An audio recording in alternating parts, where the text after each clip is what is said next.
নমস্কাৰ বন্ধুসকল, welcome to my YouTube channel Assam career job. আজি পুনৰ আপোনালোকৰ বহুত ভাল খবৰ আছে। বন্ধন বেংকৰ ফালৰ পৰা নতুনকৈ চাকৰি মুকলি কৰিছে। প্ৰায় 8,350টা পদ।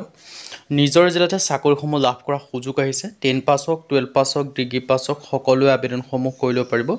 লিখিত পৰীক্ষা নাই, নো এক্সাম হয়। ইয়াত আপোনালোকৰ অনলি ইণ্টাৰভিউ বেছড ছিলেকশ্যনসমূহ কৰা হ'ব। চ' কেনেদৰে আবেদনসমূহ কৰিব পাৰিব, কোনটো পদৰ ক্ষেত্ৰত কিমানকৈ এজ ক্ৰাইটেৰিয়া বিচাৰিছে, কোৱালিফিকেশ্যন বিচাৰিছে, ছিলেকশ্যন প্ৰচিডিউৰ কি হয়, অৰ্হতা কিমান লাগিব, কেনেদৰে আবেদনসমূহ কৰিব পাৰিব, এই সকলোখিনি কথা এই ভিডিঅ'যোগে আলোচনা কৰা হ'ব। চ' যদি ভিডিঅ'টো ভাল পায়, ভিডিঅ' লাইক কৰিব পাৰে, লগৰ চেনেলটো ছাবস্ক্ৰাইব কৰি দিব পাৰে। এনেকুৱা ধৰণৰ ভিডিঅ'সমূহ প্ৰতিদিনে পাই থাকিব পাৰে। আৰু মোৰ হোৱাটছআপ চেনেল ভিডিঅ' ডিছক্ৰিপশ্যনত দিয়া আছে, তাত গৈ ফ'ল'টো কৰি দিব পাৰে। তেতিয়া আপোনালোকে ডেইলি জবৰ আপডেটসমূহ পাই থাকিব পাৰিব। আৰু ভিডিঅ'টো যিমান পাৰে সিমান ভিডিঅ' শ্বেয়াৰ কৰি দিয়ক। আহক আজি ভিডিঅ' আৰম্ভ কৰোঁ। ভিডিঅ'টো আৰম্ভ কৰাৰ আগতে মই আপোনালোকক জনাই দিব বিচাৰিছোঁ, এই ভেকেঞ্চিখিনিৰ ক্ষেত্ৰত যদি প্ৰপাৰ অনলাইনটো আমাৰ থ্ৰুদি কৰাই ল'ব বিচাৰে, তেন্তে মোৰ হোৱাটছআপ নম্বৰ স্ক্ৰীণত দেখিব পাৰিছে 9864881276। আপোনালোকে হোৱাটছআপত জাষ্ট হাই বুলি মেছেজ এটা কৰিলে হ'ল, আমি আপোনালোকক প্ৰপাৰ অনলাইন কৰি দিয়া হ'ব। কিন্তু আপোনালোকে কল নকৰিব, কল কৰিলে এভেইলেবল নাপাব। আহক আজি ভিডিঅ' আৰম্ভ কৰোঁ। ইয়াৰ ভিতৰত হৈছে বন্ধন বেংকৰ পৰা নতুনকৈ ভেকেঞ্চি মুকলি কৰিছে। 8,300+ ভেকেঞ্চি 2025ৰ কাৰণে মুকলি কৰিছে। দেখিব পাৰিছে Bandhan bank recruitment job 2025। Apply online application form, মানে আপোনালোকে অনলাইন যোগে এপ্লাইসমূহ কৰি ল'ব পাৰিব। চ' মই আপোনালোকক পোনপ্ৰথমে যিখিনি ভেকেঞ্চি মুকলি কৰিছে বন্ধন বেংকৰ ফালৰ পৰা, মই তাৰ আপোনালোকৰ যিখিনি অ'ভাৰভিউ আমি সেইখিনি জনাই দিব বিচাৰিছোঁ। তাৰপিছত মই গোটেই ডিটেইলছত জনাই দিম। বন্ধন বেংকৰ ফালৰ পৰা এটা ডাঙৰ ৰিক্ৰুইটমেণ্ট মুকলি হৈছে 2025 বৰ্ষৰ ক্ষেত্ৰত। আৰু ইয়াৰ ক্ষেত্ৰত 8,300+ ভেকেঞ্চি দেখিবলৈ পাব। আৰু যিটো অৰ্গেনাইজেশ্যন নেম মই আপোনালোকক অ'ভাৰভিউটো জনাই দিছোঁ। অৰ্গেনাইজেশ্যন নেম বন্ধন বেংকৰ ফালৰ পৰা আহিছে। পোষ্ট আছে টোটেল 8,371টা।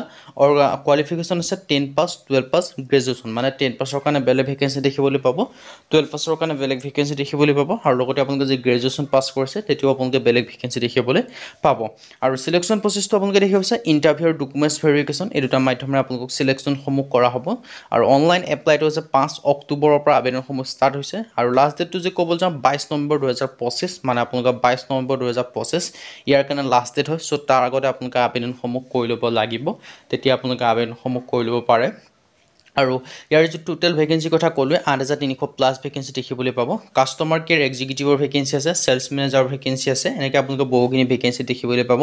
10 পাছ, 12 পাছ, ডিগ্ৰী পাছ লেভেলৰ ভেকেঞ্চি হয় যিহেতু 10 পাছ কৰিলেও আবেদন কৰিব পাৰিব, 12 পাছ কৰিলেও আবেদনসমূহ কৰি ল'ব পাৰিব।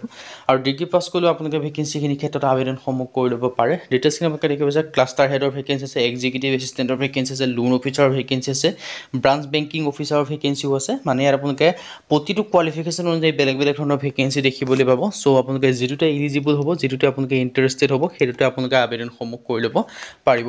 আৰু প্ৰতিটো ভেকেঞ্চিৰ ক্ষেত্ৰত বেলেগ বেলেগ কোৱালিফিকেশ্যন হয় যিহেতু 10 পাছৰ কাৰণে বেলেগ পদ দেখিবলৈ পাব, 12 পাছৰ কাৰণে বেলেগ পদ দেখিবলৈ পাব, আৰু গ্ৰেজুৱেশ্যনৰ কাৰণে বেলেগ পদ দেখিবলৈ লাভ কৰিব পাৰিব। অফিচ বয় আছে, অফিচ এছিষ্টেণ্ট আছে, কালেকশ্যন এক্সিকিউটিভ আছে, এনেকৈ আপোনালোকে বহুখিনি ভেকেঞ্চি দেখিবলৈ পাব।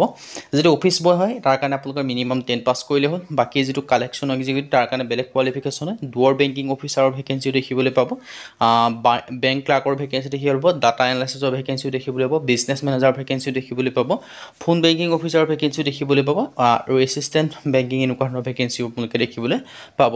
আৰু প্ৰতিটো ভেকেঞ্চিৰ ক্ষেত্ৰত বেলেগ বেলেগ কোৱালিফিকেশ্যন হয়। 10 পাছ, 12 পাছ, ডিগ্ৰী পাছ সকলোৱে আবেদনসমূহ কৰি ল'ব পাৰিব। আৰু ইয়াৰ যিটো ছেলছ ফৰ ভেকেঞ্চি আছে তাৰ ক্ষেত্ৰত বেছি কোৱালিফিকেশ্যন নালাগে। অফিচ এছিষ্টেণ্টৰ ক্ষেত্ৰতো বেছি আপোনালোকৰ কোৱালিফিকেশ্যন প্ৰয়োজন নাই।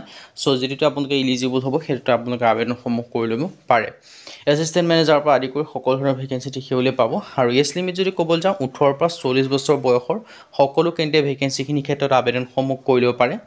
লগতে আপোনালোকে এজ ৰিলেক্সেশ্যনসমূহ লাভ কৰিব পাৰিব। SC/SC ক্ষেত্ৰত 5 বছৰকৈ, OBCৰ ক্ষেত্ৰত 3 বছৰকৈ, আৰু PWBDৰ ক্ষেত্ৰত 10 বছৰ পৰ্যন্ত এজ ৰিলেক্সেশ্যনসমূহ লাভ কৰিব পাৰিব। এডুকেশ্যন কোৱালিফিকেশ্যন দেখিব পাৰিছে 10 পাছ হওক, 12 পাছ হওক, ডিগ্ৰী পাছ হওক, সকলো আবেদনসমূহ কৰি ল'ব পাৰিব। 10 পাছৰ কাৰণে বেলেগ ভেকেঞ্চি দেখিবলৈ পাব, 12 পাছৰ কাৰণে বেলেগ আছে, আৰু গ্ৰেজুৱেশ্যনৰ কাৰণে বেলেগ আছে। মানে 10 পাছ, 12 পাছ, ডিগ্ৰী পাছ সকলোৱে ভেকেঞ্চিখিনিৰ ক্ষেত্ৰত আবেদনসমূহ কৰি ল'ব পাৰিব।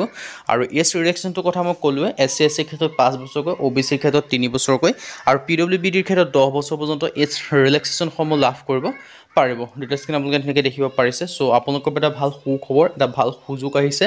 চ' এই সুযোগ আৰু সুখবৰটো আপোনালোকে মিছ নকৰিব। যদি আপোনালোকে বৰ্তমানলৈকে আবেদনসমূহ কৰা নাই, আবেদনসমূহ কৰি ল'ব পাৰিব আৰু ইয়াৰ ধুনীয়াকৈ ডিটেইলছখিনি হৈছে চিলেকশ্যন প্ৰচেছটো আকৌ জনাই দিছোঁ ইণ্টাৰভিউ আৰু ডকুমেণ্টছ ভেৰিফিকেশ্যনৰ মাধ্যমেৰে আপোনালোকক চিলেকশ্যনসমূহ কৰা হ'ব আৰু এপ্লিকেশ্যন ফিজ ইয়াত কোনো কথা নাই জেনেৰেল অ' বি চি আৰু AWS কোনো এপ্লিকেশ্যন ফিজ নাই SC SC PWD কোনো এপ্লিকেশ্যন ফিজ নাই ইণ্টাৰভিউ আৰু ডকুমেণ্টছ ভেৰিফিকেশ্যনৰ মাধ্যমেৰে আপোনালোকক চিলেকশ্যনসমূহ কৰা হ'ব সো যদি আপোনালোকে এলিজিবল হয় ইণ্টাৰেষ্টেড হয় আবেদনসমূহ কৰি ল'ব পাৰিব আবেদনসমূহ আপোনালোকে অনলাইন যোগে কৰিব পাৰিব আৰু যদি আপোনালোকে আমাৰ থ্ৰুদি কৰাই ল'ম বুলি ভাবিছে তেন্তে আমাৰ হোৱাটছআপ নম্বৰ স্ক্ৰীনত দেখিব পাৰিছে তাত আপোনালোকে হোৱাটছআপত হাই বুলি মেছেজ কৰিলে হ'ল আমি আপোনালোকক প্ৰপাৰ অনলাইন কৰি দিব কিন্তু কল নকৰিব কল কৰিলে এভেইলেবল নাপাব